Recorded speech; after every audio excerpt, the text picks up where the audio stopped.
Salam alaikum, petite annonce très rapide pour te dire que je réouvre l'expérience Miracle Fajr uniquement du 1er au 3 décembre parce qu'il y a eu beaucoup de demandes, beaucoup de retardataires et de procrastinatrices.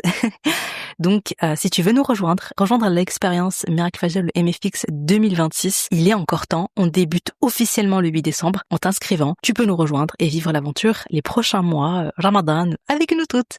Le MFX, c'est quoi concrètement? C'est un audio assise de rappel du Fajr presque chaque matin pendant les 4 mois.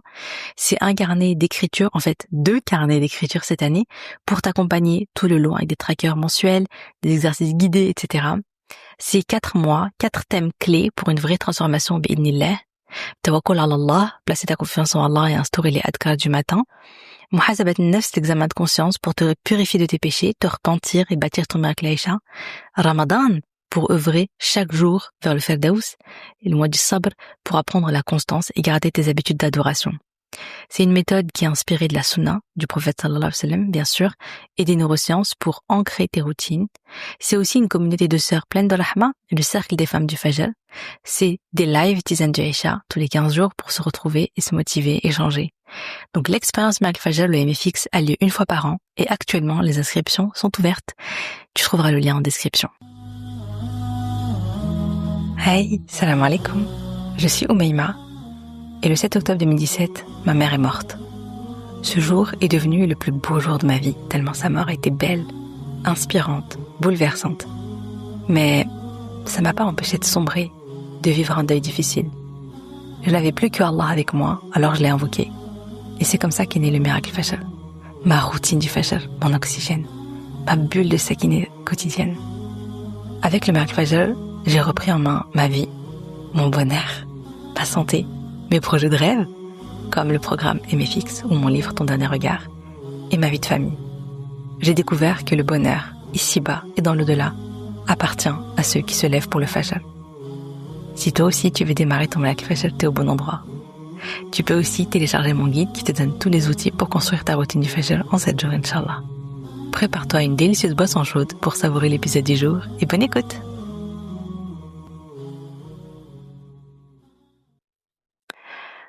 Tu sais, quand j'y pense, je trouve ça dingue, subhanallah. Je t'explique. Au moment où je te parle, mon livre, Ton dernier regard, et si le jour de ta mort devenait le plus beau jour de ta vie, car elle nous accorde une belle fin, tu sais, il a été vendu à plus de 25 000 exemplaires. Franchement, quand je le dis, ça me paraît ouf. Genre, je trouve ça incroyable, subhanallah. Pourquoi je trouve ça incroyable? Parce que je me dis, waouh, il y a plus de 25 000 personnes qui l'ont eu entre les mains, qui l'ont dans leur bibliothèque, qui l'ont lu, qui l'ont prêté, qui l'ont fait lire. Parfois, des mamans qui le lisent avec leurs enfants et tout, qui me font des petits retours, ça me fait trop plaisir.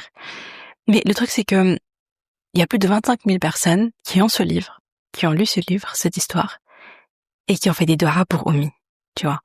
Et qui ont été touchés, qui ont été inspirés par son histoire, Rabbi Rahma, et qui l'ont aimé en Allah alors qu'ils la connaissent même pas, ils l'ont jamais vue. Ils ont été motivés par elle, ils ont été inspirés par sa mort. Ça a été peut-être un déclic pour retourner à Allah subhanahu wa ta'ala, pour mettre en place certaines habitudes d'adoration. Par exemple, beaucoup de sœurs me disent, depuis que j'ai lu ton livre, eh bien maintenant, quand je sors me promener, je vais me faire le dhikr dans la nature. Ou bien certaines sœurs m'ont dit, quand j'ai raconté le passage du lavage mortuaire, qui est un de mes moments préférés de la mort d'Oumi, Rabbi Rahma, certaines sœurs m'ont dit, eh bien depuis, je me suis formée dans le lavage mortuaire et c'est ce que je fais aujourd'hui. Et j'ai une pensée pour ta maman à chaque fois parce que ça m'a donné envie, ce passage-là, etc., etc. Non, subhanallah. Donc il y a des sœurs aussi qui m'ont dit que ça a été un déclic pour reprendre la salat. Enfin, plein de belles choses, subhanallah, et des doigts pour elle. Donc, tu sais, presque chaque jour, à peu près, je reçois un ou des témoignages de personnes qui ont lu mon livre. Et souvent, on me dit combien Oumi donc les inspire et les motive à œuvrer, et combien sa mort est belle, subhanallah, et ça a été donc une prise de conscience, quelque chose de fort. Et pourtant, donc Oumi, elle ne connaît pas ses lecteurs, elle ne connaît pas ses lectrices. Elle leur a jamais parlé. Et elle leur a rien transmis directement. Tu vois, elle leur a pas dit, tu devrais faire ça, tu devrais reprendre ta salat, tu devrais faire du dhikr, tu devrais faire ceci, faire cela. Non. Par contre, ce qu'elle a fait, c'est que elle a vécu, en portant toute sa vie, une mission avec sincérité, c'était la da'wa. La da'wa ila Allah. Transmettre en espérant être la cause de la guider, transmettre l'amour d'Allah dans le cœur de tous ceux qu'elle croisait. Ça, en fait, elle vivait sa vie avec l'intention de transmettre l'amour d'Allah. Elle avait cette intention sincère. Oummi, elle a vécu 53 ans, ok? Et pendant 53 ans, la priorité d'Oummi, c'était quoi? C'était la da'wa. C'était une cause qui lui tenait profondément à cœur. Attention, Oummi, elle faisait pas la da'wa avec condescendance, genre, voilà, moi je suis meilleure que les autres. Elle avait pas une position de « je sais mieux que toi ». Je suis savante et je transmets mon savoir. En fait, en soi, c'est pas du tout condescendant d'avoir cette posture-là, hein, parce que subhanallah, les savantes réelles, enfin voilà, les savantes subhanallah, celles qui ont la science, etc., qui ont appris, etc. Enfin, elles transmettent leur savoir et c'est magnifique. Et heureusement qu'il y en a. Mais ce que je veux dire, c'est que elle avait la posture de je suis comme toi et moi-même, j'essaie d'avancer vers Allah. Viens, on chemine ensemble. Viens, on s'entraide. Et pourquoi est-ce que la da'wa lui tenait à cœur? Parce que Oummi était elle était empathique, elle était sensible. Et tu vois, quand elle croisait quelqu'un de malade, s'inquiétait pour sa santé. Elle donnait des astuces de grand-mère ou issues de la médecine prophétique. Quand elle croisait quelqu'un qui avait une envie de faire un plat, de manger un certain plat, et qu'elle savait le faire, elle s'empressait de le cuisiner, de lui envoyer ou de l'inviter à la maison. Quand quelqu'un avait des problèmes de couple graves, parfois même au bord du divorce, etc., franchement, elle n'hésitait jamais à intervenir. Elle impliquait mon père, genre mon père il parlait au mari, elle parlait à la femme. Ils essaient de trouver une solution, de régler le problème, les aider à mieux communiquer, etc. Quand quelqu'un cherchait à se marier, Oummi, elle n'hésitait pas à utiliser son réseau et celui de mon père, et pour essayer de proposer des muqabala et tout. En fait, dans plein de situations, Oummi, quand elle se trouvait face à une personne qui avait un besoin, avec beaucoup d'empathie et d'intention sincère d'être utile aux autres et d'aider, parce qu'elle appréciait la personne, parce qu'elle voulait aider la personne, elle faisait son maximum.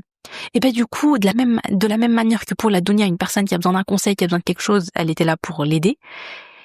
Quand elle se trouvait face à une personne qui était loin d'Allah, ou qui ne priait pas, ou tu vois, enfin voilà, quelqu'un qui commettait certains péchés, etc., ou qui négligeait certaines adorations, Oummi, ça lui brisait le cœur.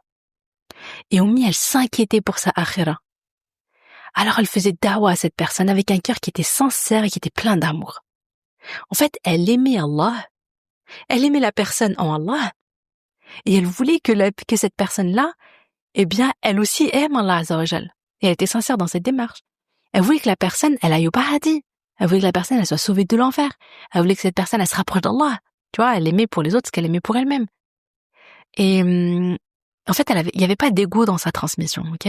Tu vois, elle faisait avec humilité. Il y avait pas d'étalage de connaissances ou juste pour histoire de dire regarde moi tout ce que je sais et tout. Non, franchement, moi je suis sa fille, donc je l'entendais, je la voyais. En fait, t'es une personne aussi proche, tu peux pas, tu ressens des choses quand même, hein. Et je sentais qu'elle était juste sincère et juste inquiète réellement pour les autres et pleine d'amour pour les autres. C'est-à-dire qu'elle disait combien de fois moi elle me disait cette personne, elle est douce, elle est gentille et tout. Par exemple, quand elle croisait une non-musulmane dans une équipe médicale ou bien à l'école, une maîtresse ou des choses comme ça, elle me disait mais elle est adorable, elle est gentille, elle a ses qualités, elle a ses qualités. Elle disait ya Rabbi, guide-la, vraiment. Tu vois, c'était genre oh là là, mais quel gâchis, mais quel dommage. Je veux qu'elle aille au paradis cette personne. Tu vois, elle voyait vraiment les choses comme ça. Donc la da'wa qu'elle avait cette mission qu'elle avait, c'était pas juste quand elle faisait une assise. La da'wa en fait, c'était sa mission du matin au soir.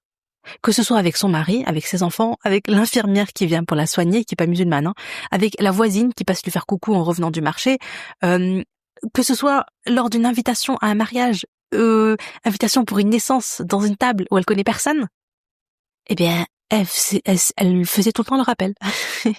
Elle le faisait. Musulmane, pas musulmane, mariage, fête, naissance, ou bien visiter un malade, ou bien visiter. Moi, je l'ai accompagnée quand elle visitait, par exemple, une maman qui avait perdu son fils, et une maman qui était vraiment désespérée et tout. Enfin, c'était une épreuve hyper difficile. Et bien, dans toutes ces circonstances-là, elle venait, elle faisait un rappel, plein d'amour. Elle faisait un rappel. la da'wa. En fait, elle vivait donc avec l'intention de la da'wa. Et donc, chaque opportunité, chaque rencontre, chaque coup de fil, même un coup de fil, voilà, une amie, etc., ben, c'était finalement l'opportunité, l'occasion, l'excuse pour transmettre l'amour d'Allah, pour transmettre un rappel. Eh bien, résultat, aujourd'hui, subhanallah, elle est morte, Rabbi yarhamha. Mais sa mission, son intention, qui était tellement sincère, eh bien, subhanallah, sa mission continue après elle. Allah subhanahu wa ta'ala, il a fait en sorte que j'écrive ce livre, subhanallah, ton dernier regard. Allah subhanahu wa ta'ala, il a fait en sorte que ce livre soit lu par des dizaines de milliers de personnes. Et c'est pas tout. Allah subhanahu wa ta'ala, il a fait en sorte que je tienne un podcast, là, ce que t'es en train d'écouter. Et qui a été téléchargé à ce jour à plus de, je sais plus, on doit pas être très très loin des 5 millions de téléchargements. Ouais, je sais, moi-même j'ai du mal à y croire, genre, j'ai l'impression qu'on parle de quelqu'un d'autre, tellement ça me paraît fou. Subhanallah. Mais qu'est-ce que ça montre? Ça montre que Oumi, elle est morte, mais elle était tellement sincère qu'Allah subhanahu wa ta'ala, il a fait en sorte que sa mission, elle continue malgré sa mort. Et pour moi, ça c'est laisser son empreinte. Khalli Basmatek. Tu vois? Et ça, c'est aussi, quand tu es sincère dans quelque chose, il y a une baraka. Quand tu fais sincèrement quelque chose pour Allah, il y a une baraka. Au moment où je te parle, on a commencé le MFX, on a fait un live de bienvenue, et durant le live de bienvenue, j'ai beaucoup parlé de l'intention. Je leur ai beaucoup dit, les filles, l'intention. Suivez le MFX pour Allah, vivez cette expérience pour Allah, vivez les 4 prochains mois pour Allah, écoutez les audios pour Allah, faites votre prière du Fajr pour Allah, faites les adhkar du matin qu'on met en place pour Allah, et faites votre séance d'écriture pour Allah, et réunissez-vous dans les groupes par mahabba fillah pour Allah. Et j'ai vraiment fait ça pour Allah, parce que je leur ai dit, sinon, venez, je vous rembourse, on arrête là, hein. Sinon, c'est du gâchis, vous perdez votre temps, vous perdez votre argent, il n'y a aucun intérêt. Mais si vous le faites pour Allah, qu'est-ce qui se passe? Quand tu fais quelque chose sincèrement pour Allah, il y a la baraka. C'est-à-dire que même si cette action, elle est pas parfaite, même si cette action, elle est pas, voilà, tu vois, mais tu l'as fait sincèrement pour Allah, t'as fait ce que t'as pu pour Allah à ce moment-là, Allah, il va te la perfectionner, Allah, il va te l'embellir, Allah, il va te mettre la baraka. La baraka, c'est ça, c'est je fais une petite chose et l'impact, il est grand. Tu vois? Tu fais un petit pas vers Allah et Allah, il marche vers toi. Tu te lèves pour Allah, Allah, il marche vers toi. Tu marches vers toi, Allah, il s'empresse vers toi. La sincérité dans l'intention, c'est la base de tout, les filles. C'est la base de tout ce que vous faites. Vous pouvez vous occuper. Je parle aux mamans, là. Les mamans qui sont là, qui s'occupent des enfants, qui gèrent les enfants du matin au soir, et le mari, et faire le ménage, et faire à manger, qui travaillent, ou bien même les étudiantes qui vont à l'école et qui étudient, et qui sont à la fac, et qui font ci, et qui font ça. Et les personnes qui sont là, et qui sont au service de leur famille, qui rendent beaucoup de services. Faites tout ça pour Allah. Vous aurez une baraka de dingue dans votre vie. Vous aurez la baraka, vous aurez la récompense ici-bas et dans l'au-delà. Faites les choses pour Allah et vous aurez la récompense ici-bas et dans l'au-delà. L'impact, il sera grand, mais il est là. Qu'Allah accepte. Qu'Allah fasse en sorte que le podcast, ton dernier regard, mon livre, ou le MFX, ou tout ça, tout ce que je fais, qu'Allah accepte et qu'Allah en fasse une cause pour qu'on se rapproche tous de lui. Et qu'Allah préserve mon intention. Donc, pour en revenir à Oumi, donc ma théorie, c'est que laisser son empreinte, Khalli Basmatek, c'est pas quelque chose qu'on fait de manière consciente, par choix, ok? Khalli Basmatek, c'est une conséquence de quand tu agis avec sincérité pour Allah. Laisser son empreinte, c'est pas forcément donc écrire un livre ou lancer un podcast, etc. pour être connu des êtres humains et avoir le sentiment de laisser une trace tangible et reconnue. C'est pas ça, hein, laisser son empreinte. C'est pas donc voilà, écrire des livres, faire des formations, des machins et laisser ça derrière soi. Hein. Non, en fait, laisser son empreinte, c'est poser une intention sincère et secrète et intime avec tout son cœur en voulant uniquement obtenir l'amour d'Allah Azza wa Jal, en voulant obtenir uniquement la satisfaction d'Allah Azza wa Jal, en voulant uniquement obtenir la récompense d'Allah Azza wa Jal, son paradis, rien d'autre. Pas la reconnaissance des humains, ça on s'en fiche, mais uniquement la reconnaissance du Créateur des cieux et de la terre. Khalli Basmatek, c'est que les anges voient, soient témoins et notent dans ton livre les pas, les graines que tu sèmes sur cette terre. Quand Oumi, Rabbi yarhamha, faisait da'wa, elle n'a pas cherché à écrire un livre, elle n'a pas cherché à tenir un podcast, à plusieurs millions d'écoutes, etc. Non. Elle, ce qu'elle faisait, c'est quoi? Que, entre guillemets, parler à sa voisine, que parler à ses amis, à ses enfants, à ses proches, aux personnes qu'elle rencontrait. Mais elle était sincère. Et Allah subhanahu wa ta'ala, il a mis la baraka dans sa mission et il a fait grandir son impact. Mais je le répète, c'était pas la mission d'Oumi. Ça, subhanallah, c'est le cadeau qu'Allah lui a fait après sa mort. Franchement, j'en ai des frissons. Oumi, elle était sincère dans sa mission et Rabbi lui a donné ce cadeau qui fait que, subhanallah, j'ai écrit ce livre. Je me dis, c'est ouf, hein. En vrai, c'est ouf, hein. En vrai, c'est fou. Parce que, moi, tu m'aurais dit, oui, ta mère va mourir, tu as écrit un livre, il va y avoir plus de 25 000 lecteurs, et tout, je t'aurais dit, what? Non, mais, genre, déjà, d'où Oumi va mourir? Ça, j'aurais eu du mal à y croire. Et d'où, subhanallah, Allah subhanahu va me permettre d'écrire un livre qui a un impact comme ça. Et les gens, ils vont faire des doigts pour elle alors qu'ils l'ont jamais connue. Mais en fait, Oumi, elle était sincère, et Allah, comme j'ai dit, il a mis la baraka, et regarde, subhanallah. Elle est plus là, et Allah subhanahu il m'a utilisé comme cause pour faire ça. C'est un truc de fou. Ça montre aussi la rahmat d'Allah, sa générosité, son amour pour Oumi. Je trouve ça trop beau, sérieux. Qu'Allah nous accorde une belle fin, qu'Allah nous aime, qu'Allah nous accorde le Firdaus. Alors, ma sœur, j'ai envie de te poser cette question. Toi aussi, demande-toi, c'est quoi la mission que tu te donnes pour ta vie, durant toute ta vie pour Allah? Vas-y, aujourd'hui, on va finir cet épisode de podcast et tu vas réfléchir à ça. Tu vas te poser la question, tu vas te demander, c'est quoi la mission de ma vie pour Allah? C'est quoi l'empreinte que je veux laisser auprès d'Allah, auprès des anges? Alors pas auprès des créatures, mais auprès du Créateur. Qu'est-ce que je vais laisser derrière moi? Je t'invite vraiment à y réfléchir. Réfléchis à la direction que tu veux donner à ta vie. Réfléchis à l'intention que tu veux mettre dans ton existence, la niya de ta vie. Et ça peut être éduquer mes enfants sur la ilaha illallah, avec plein de rahma, plein d'amour pour Allah. Ça peut être apprendre le Coran et vivre des préceptes du Coran. Ça peut être, moi, je vais être sadiqa, je vais dire toujours la vérité et je vais être sincère, quoi qu'il m'en coûte. Ça peut être, je vais me battre contre les injustices. Je vais être au service de ceux qui en ont besoin. Ça peut être, je vais lancer un business licite et je vais devenir riche et je vais être un élément dynamique dans l'économie musulmane. Je vais embaucher des musulmans avec le hijab. Je vais donner de la zakat, donner des grandes sadaqas, etc. Ça peut être, je vais écrire des livres pour les enfants dans lesquels je transmets l'amour d'Allah. Ça peut être, je vais être patiente, je vais être pleine d'amour dans mon couple, d'amour fillet, dans mon foyer. Ça peut être, je vais être souriante, je vais être utile à mes voisins, je vais être la meilleure voisine pour Allah. Ça peut être, je vais accepter mon épreuve actuelle, par exemple une maladie ou quelque chose, et je vais décider de patienter et de pas me plaindre, et je vais le faire pour Allah. Tu vois, c'est vaste, laisser son empreinte. Choisis un domaine qui te plaît, où tu vas naturellement, où t'es doué, qui t'inspire, ou je sais pas, tu vois, quelque chose, et demande-toi, comment est-ce que je peux utiliser ce domaine pour me rapprocher d'Allah? Comment je peux utiliser ce domaine pour le mettre au service d'Allah toute ma vie? Moi, ce que je t'invite à faire, c'est de creuser à l'intérieur de toi. Et pas de chercher à faire comme les autres font. Cherche pas à faire ce qui a l'air stylé, tu vois, genre, ah ouais, moi je vais me faire un compte Insta, je vais faire des beaux réels avec des beaux rappels et ça. Je sais pas. Ça m'est venu tout seul, là, comme ça.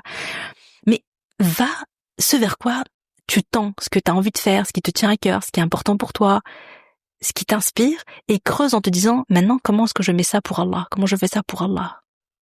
Et mets l'intention profonde et sincère de le faire pour Allah. Et fais des doigts pour qu'Allah te facilite. Et c'est comme ça que tu vas laisser ton empreinte basmatek, Inch'Allah. Pars de toi, ne te compare pas aux autres. Et pourquoi je te dis ça?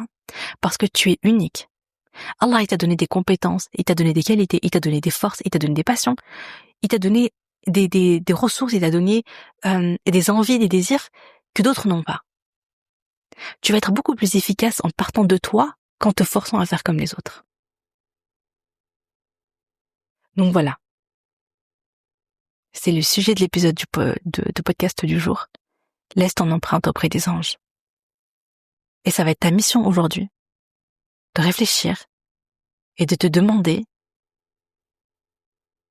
qu'est-ce que je vais pouvoir, comment est-ce que je vais utiliser ma vie avec sincérité pour Allah. C'est quoi la mission que je me donne? Voilà, laisse cette question germer en toi, laisse les réponses venir à toi. Fais dua pour qu'Allah t'utilise comme cause de khir, comme cause de bien. Mets l'intention de faire pour Allah et commence, petit pas par petit pas. Bien, sur ce, je te dis, salam alaikum et à jeudi prochain, Inch'Allah.